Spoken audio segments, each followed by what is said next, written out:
मयूरभंज जिला कप्तिपदा ब्लॉक अंतर्गत मझीकड़िया पंचायतर जाहिरासाही गाँव में झाड़ाबांती ए गाँव में बसवास करुंच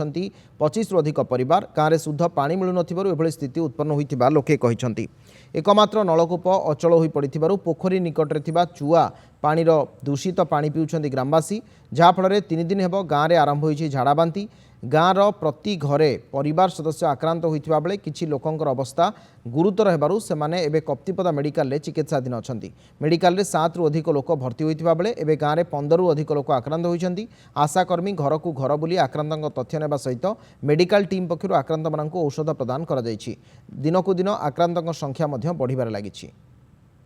झाड़ाबांती होछि हमर पानी जको एमती झाड़ाबांती होइछि जहाँफल आमर झाड़ाबांती होइछि पानी होछि आमर ट्यूबवेल गुटे अच्छे ट्यूबवेल गगरा 2 गगरा बाहर को आ पानी बाहर नथिला किछि समय पर बाहर होजे देखि से 12 घर से भीतर आम चढ़ी पार नथिले जहाँफल आम से कूଅ चुहा गुटे अच्छी से चुहा पानी माने व्यवहार करथिले मेडिकल टीम पहुँची एमती आसुचंती आ कूଅ पानी पीवा जो कूଅ पानी ट्यूबवेल अच्छी ट्यूबवेल सफिसीएंट पानी बाहर नथिबारु आमे कूअरु आणुछु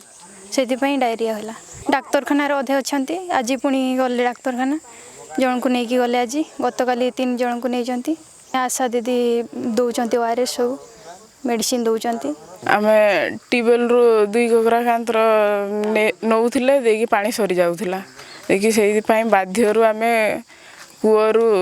नौथिले पानी सेटा बहुत अपरिष्कार थिला से जोगु डायरिया आरंभ होई 12टा घर एठी 12टा घर समस्त को हो जाइथिला कूअर एबे सब आडे ब्लीचिंग पाउडर पकाउचे